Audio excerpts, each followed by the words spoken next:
Information, recherche, rétinite pigmentaire organise ses 37e rencontres nationales ici à Montpellier pour la première fois.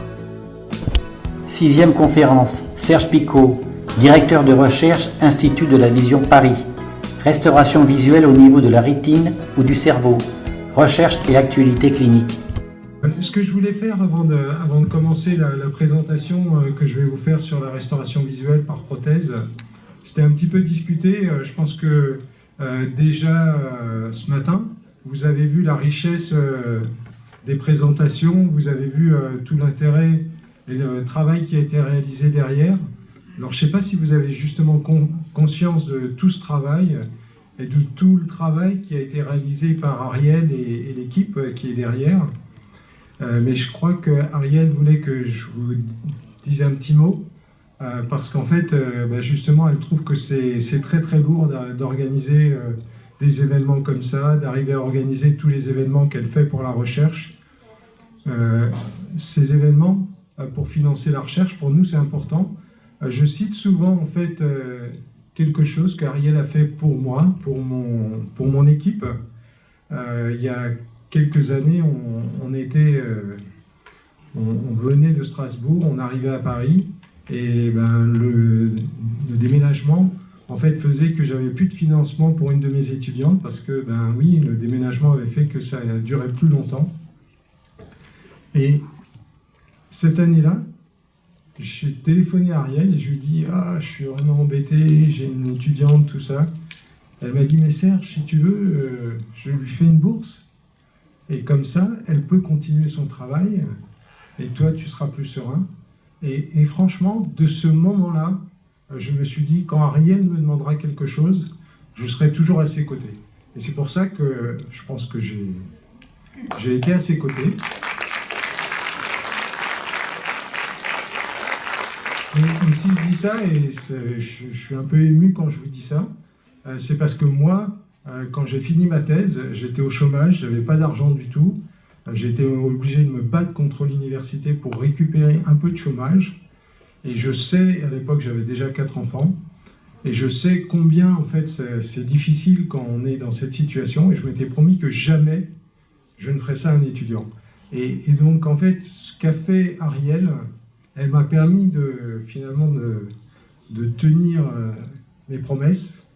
Parce que j'étais sur le point de rompre cette promesse que je m'étais faite à moi-même. Et donc, en fait, ce travail, d'être auprès des chercheurs, de temps en temps, de pouvoir leur faire un chèque pour qu'ils avancent, comme ça, de pouvoir m'aider, d'être aussi une avocate permanente au niveau de la Fédération des aveugles de France, pour qu'ils fassent des bourses pour des jeunes étudiants, pour des thèses, pour des masters. Tout ce travail-là, c'est un travail continu qu'elle réalise, et je pense que c'est un travail qui est extrêmement important et qui va devenir de plus en plus important dans la mesure où maintenant, il y a des stratégies thérapeutiques qui arrivent en clinique, et je pense que ça sera très important parce qu'il faut qu'il y ait des relais entre les associations et les centres cliniques, et puis aussi pour mettre la pression sur les politiques, pour qu'ils se disent, oui, il se passe quelque chose, mais s'il se passe quelque chose, c'est parce qu'il y a de l'argent dans la recherche, c'est parce qu'on soutient les chercheurs, on leur donne les moyens de travailler. Et donc, je pense que c'est assez important quand même de prendre conscience de ce travail qui est réalisé en général par les associations, mais aussi beaucoup par Ariel Dumas. Et donc, en fait, j'appelle un petit peu tous ceux qui sont là et qui trouvent que finalement, ce qu'elle a produit pour nous réunir aujourd'hui, c'est important, et pour venir l'aider. Et je pense que demain, à l'Assemblée Générale, c'est un peu le message qu'elle va vous délivrer. Donc je suis en train de faire fuiter un peu une information qu'elle va faire demain. Mais je pense que c'est important, et je sais qu'il y a plein de nouveaux membres qui sont venus cette année, qui ont bravé le Covid, et en particulier des jeunes qui n'étaient pas avant dans l'association. Il y a aussi les fidèles, j'en ai connu beaucoup, on a discuté un peu, mais je pense que du coup, tous ces jeunes, ça serait bien qu'ils s'investissent auprès d'Ariel et qu'ils lui donnent un coup de main, puis qu'un jour, il y en ait peut-être un de ces jeunes qui reprenne le flambeau avec Florence pour pouvoir aller plus loin et pour pouvoir continuer ce combat. Et puis pour parfois justement la personne qui découvre la maladie puisse aussi trouver une oreille secourable et puis comprendre et puis savoir et puis être orienté, etc. Donc je pense que tout ce travail-là, je voulais remercier Ariel pour tout ce qu'elle fait, pour vous, pour nous, pour l'ensemble de la communauté, parce que c'est important. Et donc j'espère que demain vous serez nombreux aussi à l'Assemblée Générale pour voir ce qu'elle veut vous dire et puis pour après être auprès d'elle au quotidien. Merci Serge.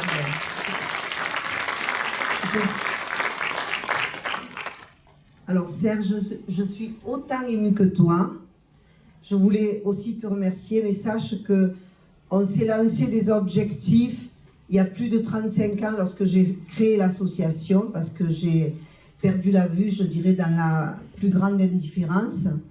Et je crois que ça nous a donné, je sais pas, l'argne, la motivation d'avoir une... D'ailleurs, tout est dit dans l'intitulé IRRP, Information, Recherche, Rétinite pigmentaire. Je dirais rétinopathie pigmentaire et les maladies associées. En tout cas, on a un grand rôle à jouer. C'est vrai que, oui, j'ai une oreille attentive, nous sommes en relation avec les chercheurs, on a la chance justement de communiquer et de nous faire passer les messages. Il y a des personnes qui ne croient plus à la recherche. Moi, personnellement, je n'y vois plus depuis 30 ans, mais je crois qu'on a aussi un grand rôle à jouer. Bien sûr, l'association, on n'est pas assez nombreux pour pouvoir poursuivre nos objectifs. Demain, on a une assemblée générale, mais bon, je crois qu'aujourd'hui, c'est moi aussi qui m'adresse à vous pour vous dire qu'il faut que l'association IRRP continue, perdure, même si moi aussi j'ai envie un jour de prendre ma retraite. Vous imaginez, 37 ans de bénévolat, de travail. Oui, c'est vrai que j'ai un caractère tenace. J'avoue que on m'a dit, tu sais, déplacer les montagnes. Je crois que pour ça, j'y suis presque arrivée, même si je ne suis pas Hercule. Mais de l'autre côté, vous avez tous votre rôle à jouer. Il y a des jeunes aujourd'hui, il y a des personnes demain. Arnaud va se présenter au conseil d'administration. Il y a Yacine qui s'est présenté l'année dernière. Je crois que c'est là, on va continuer l'association parce qu'on a un rôle à jouer et on a un rôle aussi à jouer pour la recherche médicale. Donc, même si vous n'assistez pas à l'Assemblée demain, je crois que vous avez aux 4 coins de France un rôle à jouer d'organiser une marche, une course des héros, quelque chose pour... Voilà, sachez que c'est pour vous tous qu'on travaille là aussi. Je ne vais pas en dire plus parce que vous aurez des choses intéressantes à entendre là, sur un plan médical. Mais je crois qu'un congrès de ce niveau, on a entendu des choses fort intéressantes et on va en entendre encore. Mais je dois dire un grand merci à tout le monde et à Serge Picot qui a depuis des années et des années est là, présent, explique et nous suit. Je tiens aussi à le remercier, à lui souhaiter encore. Mais on a de la chance d'avoir un directeur de recherche. Je dis ce matin que Béatrice Bocquet, c'était la meilleure généticienne du monde. Mais je crois que notre Serge national, je crois que c'est aussi le meilleur chercheur du monde. Allez, on peut l'applaudir.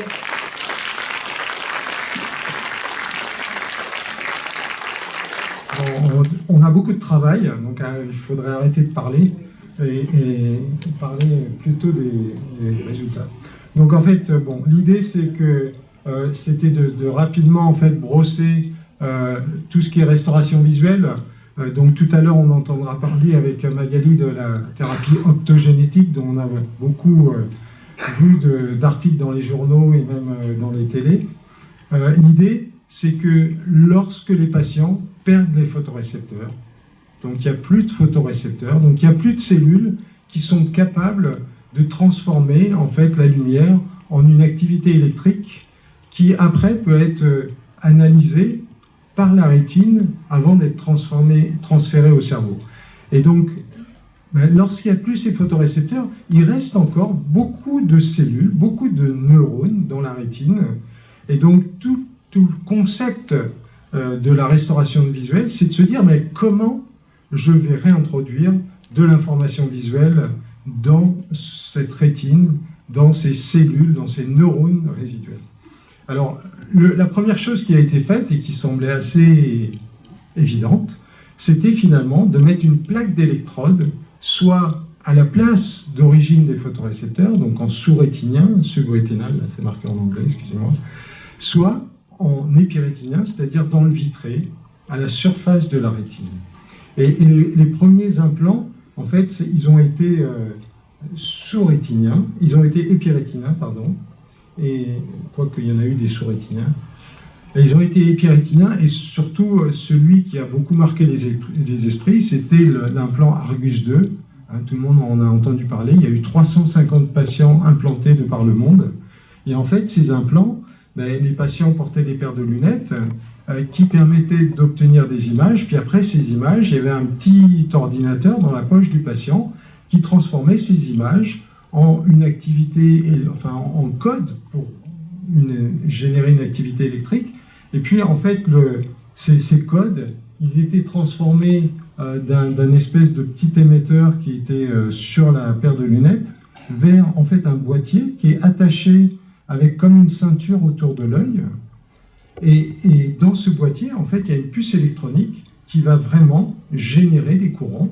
Et ces courants, en fait, ils vont aller sur le fil qui rentre dans l'œil. Donc, il faut faire une incision dans l'œil, faire entrer ce fil. Puis, au bout du fil, il y a une plaque d'électrodes. Il y a 60 électrodes qui vont, en fait, produire des petites stimulations électriques, c'est-à-dire des petits courants. Et ces petits courants électriques, en fait, ils vont activer les neurones résiduels de la rétine. Et donc, avec ces implants, ça a été en fait les premières choses où en fait le patient, il arrivait par exemple à trouver un carré blanc sur un ordinateur, mais aussi du coup il arrivait à trouver des portes. Si les portes étaient suffisamment contrastées, il arrivait éventuellement à traverser les passages piétons parce qu'il reconnaissait les barres blanches et noires. Donc il arrivait à faire des choses. Après, quand on regarde 60 électrodes, ça veut dire que l'image qui est faite, c'est un puzzle avec 60 pièces, et les pièces sont soit blanches, soit noires. Elles peuvent être grisées, mais en fait, finalement, souvent, elles étaient soit blanches, soit noires. Et on se rend compte que si vous voulez reconnaître un visage, c'est pas possible, qu'il en faut beaucoup plus, mais que finalement, si on arrive à mettre 600 petites électrodes, finalement, là, ça commence à devenir intéressant. Et oui, effectivement, les patients, on devrait potentiellement pouvoir reconnaître des visages, se déplacer de manière autonome, lire des textes complexes, donc en fait quand même redonner une certaine autonomie aux patients. Donc c'est un peu l'objectif que tout le monde s'est fixé, c'est d'essayer d'arriver au moins à ça, c'est 600, c'est un peu le Graal des 600. Alors il y a une autre entreprise que tout le monde a connue, surtout qu'il y a eu des implantations qui ont été faites par ici à Montpellier, avec Retina Implant AG, où en fait, eux, ils avaient 1500 électrodes, même 1600 à un moment. La difficulté des implants qu'ils proposaient, c'est que, en fait, dans ces implants, il y avait en fait un circuit électronique qui avait besoin d'électricité, et donc pour alimenter ce circuit électronique, il fallait une batterie. Et donc ils ont décidé de mettre la batterie derrière l'oreille, et ça veut dire qu'il y avait un fil qui allait de derrière l'oreille jusque dans l'œil et sous la rétine. Et que la difficulté, c'est que quand vous avez un fil comme ça, qui en fait n'est pas...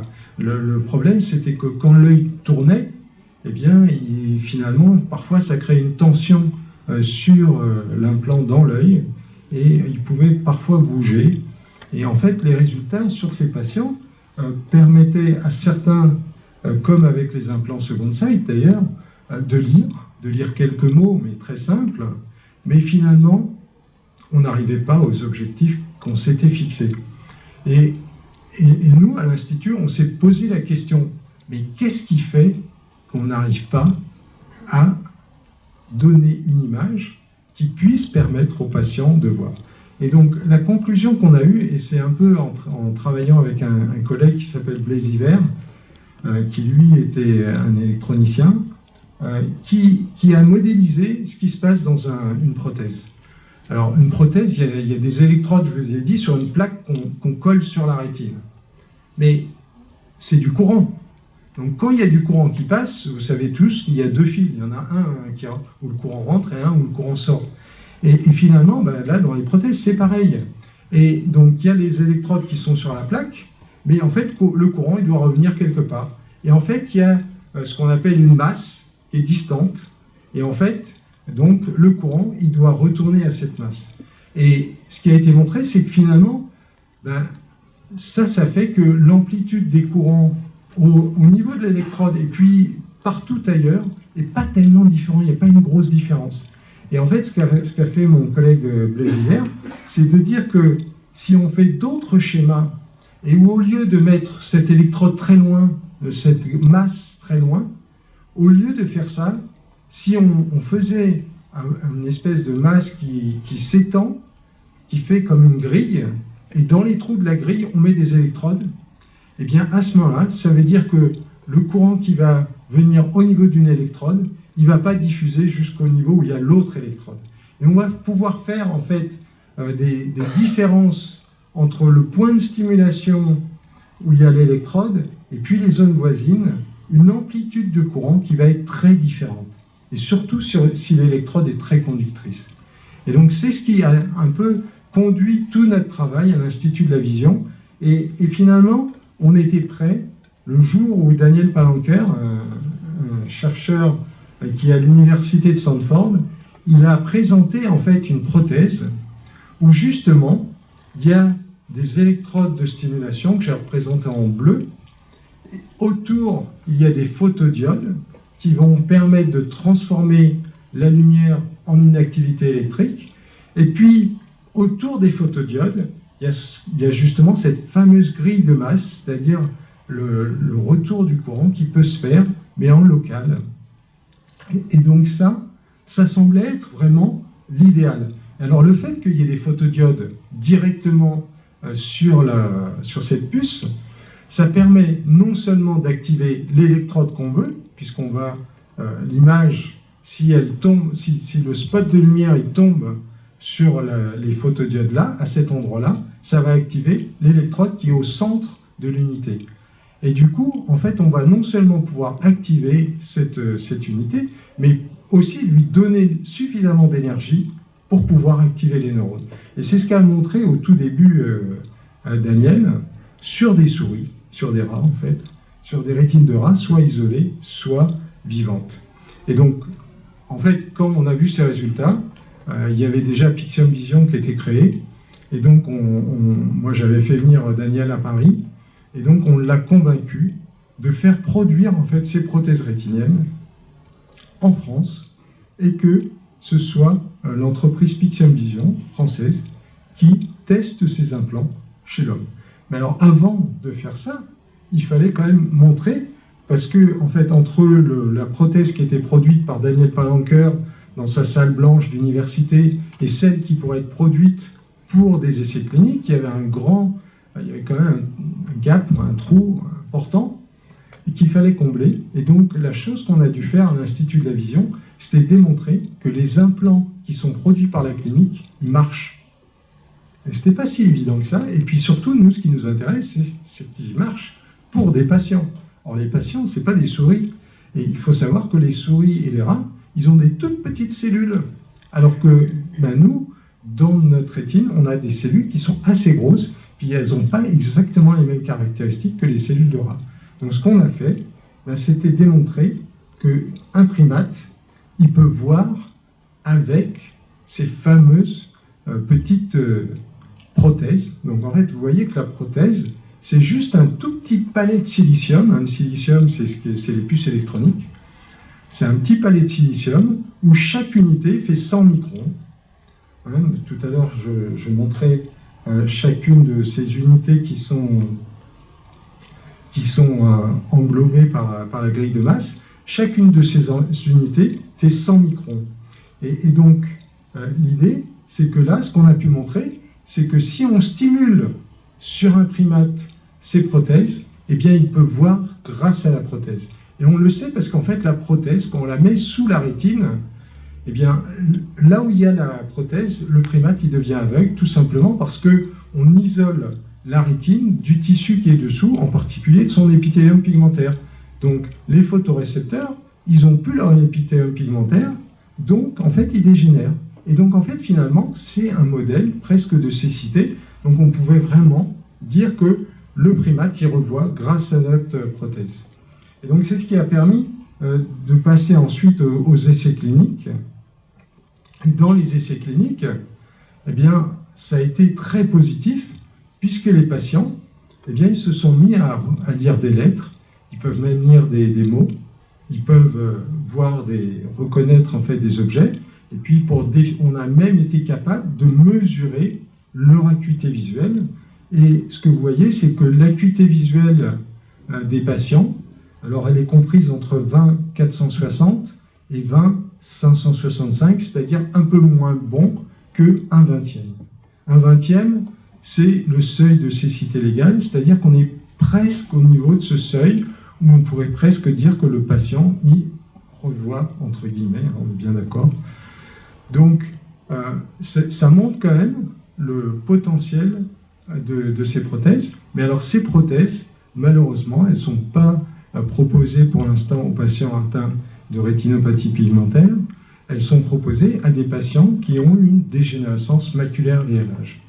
Donc, ça veut dire que ces patients, ils ont en fait une dégénérescence centrale, et en fait, ils ont encore une vision périphérique. Mais cette vision périphérique, elle est très basse acuité visuelle, moins bonne qu'un 20e. Et donc, en fait, l'idée, c'est de leur redonner en fait une vision centrale de bonne acuité. Et donc, c'est ce qui a été fait. Et là, pour ces patients, non seulement on va leur redonner une vision artificielle dans de l'infrarouge avec la puce électronique, mais on peut aussi leur laisser leur vision périphérique. Et c'est pour ça que maintenant, vous voyez que les lunettes qui sont utilisées pour activer en infrarouge l'implant, elles sont translucides, elles sont transparentes, ce qui fait que le patient, il peut avoir sa vision périphérique naturelle, mais en même temps, il va avoir la stimulation de sa région centrale avec la puce électronique. Et c'est pour ça qu'il y a une barrette qui passe devant son œil, parce que dans cette barrette, il y a un vidéoprojecteur en infrarouge qui va envoyer en fait une image infrarouge sur sa rétine, et on voit sur la puce électronique au fond d'œil, en fait, il y a un cercle rose. Et ce cercle rose, ça représente en fait la taille de l'image qui va être projetée sur sa rétine. Donc vous voyez qu'il va avoir une image infrarouge qui va être projetée sur sa rétine. Il n'y a qu'au niveau de l'implant que en fait, cette image infrarouge elle va être perçue, mais en fait, sur la zone périphérique où il y a encore de la rétine normale, eh bien, en fait, il va pouvoir avoir sa vision naturelle.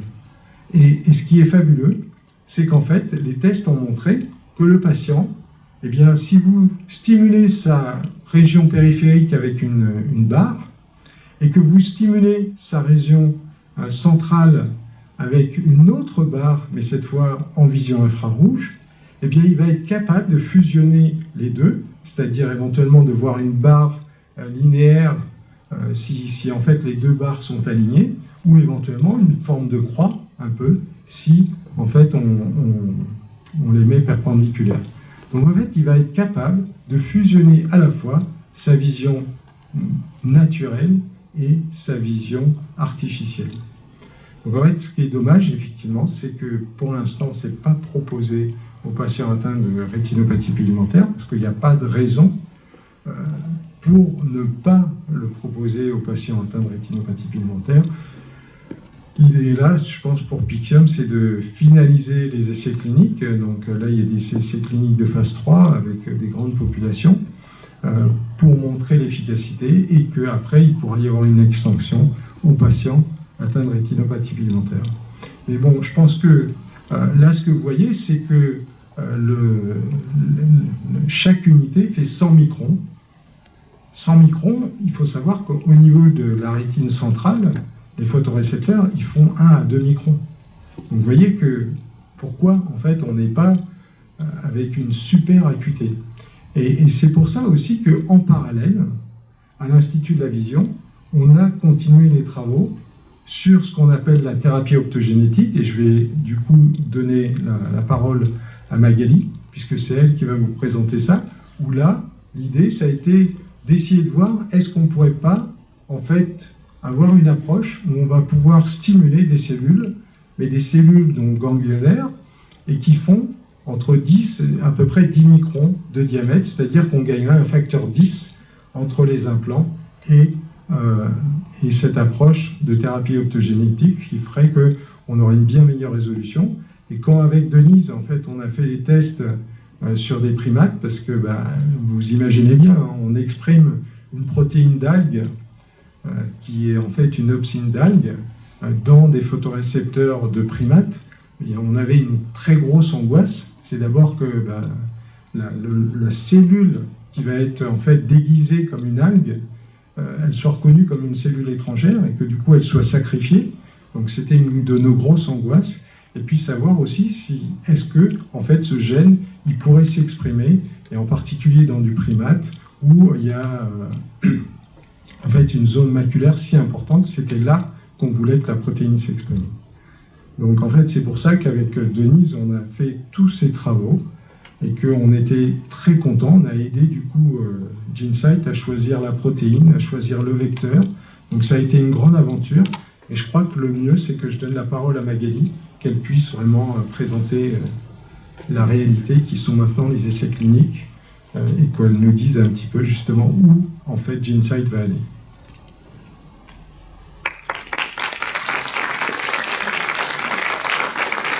Je ne sais pas si on est déjà beaucoup en retard, mais s'il y a des questions, je suis prêt à y répondre. Peut-être on va laisser Magali s'installer, puis comme ça... Oui ?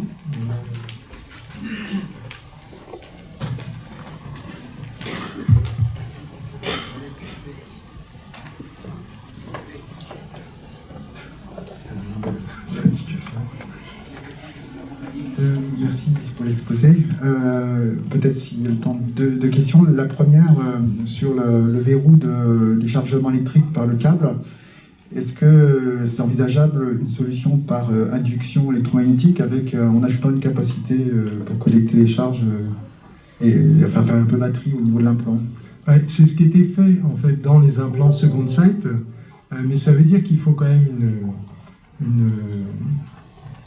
un anneau, quand même, une bobine assez importante quand même, déjà. Ouais. Et du coup, ça implique quand même un boîtier, et ça implique que, en fait, le boîtier Second Sight, il était attaché à l'extérieur de l'œil, avec le fil qui rentrait à l'intérieur de l'œil. Donc ça, en termes de stabilité, c'était bien. Mais par contre, le problème, c'était que finalement, il y avait aussi un problème d'image, parce que, en fait, quand les électrodes qui sont à la surface de la rétine, elles stimulaient la rétine, elles stimulaient bien les cellules qu'on appelle ganglionnaires, qui sont connectées au cerveau, mais elles stimulaient aussi les fibres de ces cellules ganglionnaires, parce qu'en fait, ce qu'il faut savoir, c'est que pour aller au nerf optique, les cellules ganglionnaires, elles envoient un axone, et cet axone, au départ, au début, il file à la surface de la rétine.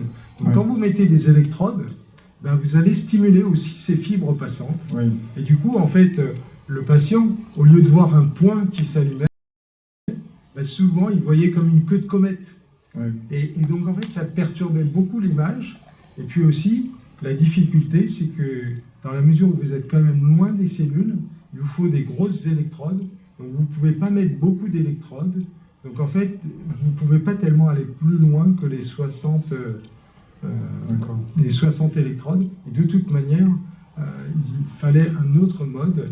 Et c'est là où tout ce que j'ai essayé de vous expliquer sur le fait que de mettre le retour du courant à proximité permet d'éviter de la diffusion des courants trop larges et faire qu'on ait une très bonne résolution de ces implants.